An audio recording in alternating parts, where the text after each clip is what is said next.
안녕하세요. 혹시 요즘 자주 어지럽거나 갑자기 식은땀이 나는 경험이 반복되고 있진 않으신가요?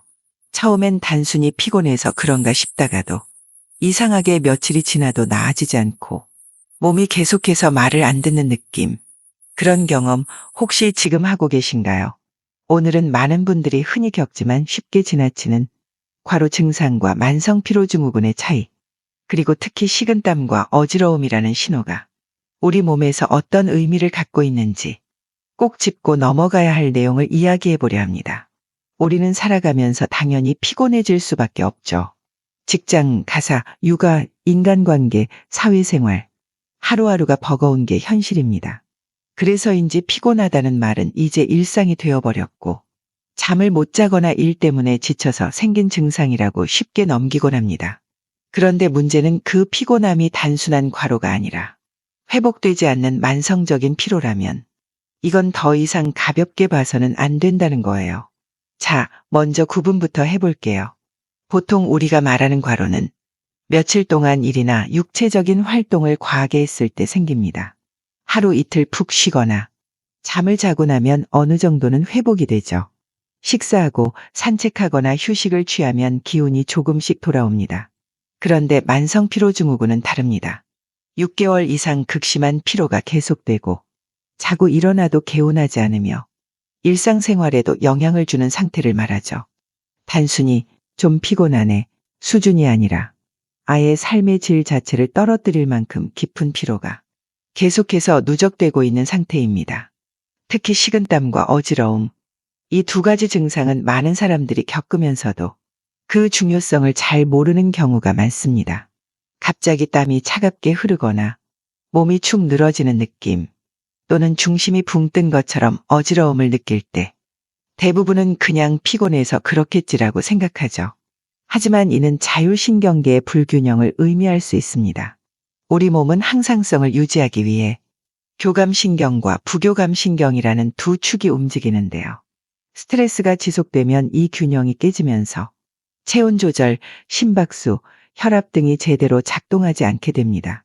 그 결과로 식은땀, 어지러움, 가슴 두근거림, 손발 저림, 소화불량, 그리고 막연한 불안감까지 나타날 수 있어요. 이건 피로라는 단어로 포장하기엔 이미 몸의 경고 단계에 들어섰다는 신호입니다.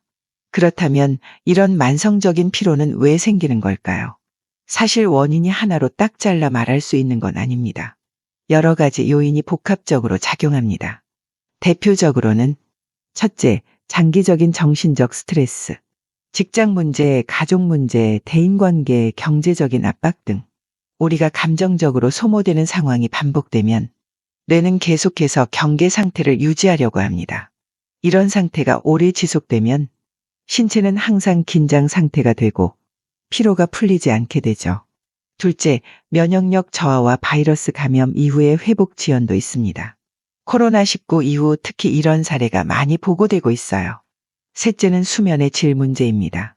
잠을 자도 개운하지 않거나 자주 깨고 꿈을 많이 꾸고 기상 직후부터 피곤하다면 수면 무호흡증이나 불면증이 의심될 수 있습니다. 넷째는 호르몬 불균형, 갑상선 문제나 갱년기 또는 부신 피로 증후군처럼 내분비계 이상이 피로를 유발할 수 있습니다. 그리고 다섯 번째, 운동 부족, 잘못된 식습관, 카페인 과다 섭취, 정제 탄수화물 위주의 식사, 음주, 흡연 등 생활 습관에서 오는 원인들도 무시할 수 없죠. 이렇게 다양한 원인들이 누적되어 우리 몸은 어느 순간 정지 상태에 들어가 버립니다. 다시 말해 스스로 회복할 여력이 없는 상태가 되는 거예요. 그럼 어떻게 대처해야 할까요? 무조건 쉬기만 한다고 해결되진 않습니다. 이럴 땐 전략적인 회복 루틴이 필요합니다. 수면부터 잡아야 해요. 7에서 8시간 자는 것보다 중요한 건 수면의 질입니다. 자는 시간보다 자는 환경과 리듬이 중요해요. 같은 시간에 자고 같은 시간에 일어나는 습관을 들이세요. 햇빛을 받으세요. 하루 10분만이라도 햇빛을 쬐는 것은 비타민 D 합성에 도움이 될 뿐 아니라 생체 리듬을 회복하는 데 큰 역할을 합니다. 움직이세요. 무리한 운동 말고 천천히 걷기부터 시작해도 좋아요. 단순히 움직이는 것만으로도 세로토닌과 엔도르핀 같은 회복 호르몬이 분비됩니다. 식습관을 정리하세요. 탄수화물, 카페인, 정제당류를 줄이고 단백질, 비타민 B군, 마그네슘을 충분히 섭취하는 식단이 필요합니다. 그리고 무엇보다 중요한 건 자기 자신을 너무 몰아붙이지 않는 것. 이 정도는 버텨야지 라는 생각이 결국 몸을 더 무너뜨릴 수 있어요.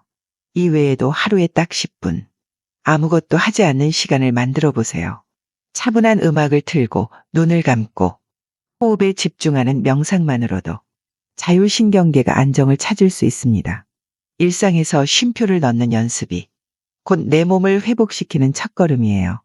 지금 이 영상을 보고 계신 여러분, 혹시 나는 괜찮겠지 라고 넘기려 하고 있진 않으신가요? 피로는 참고 견디는 것이 미덕이 아닙니다.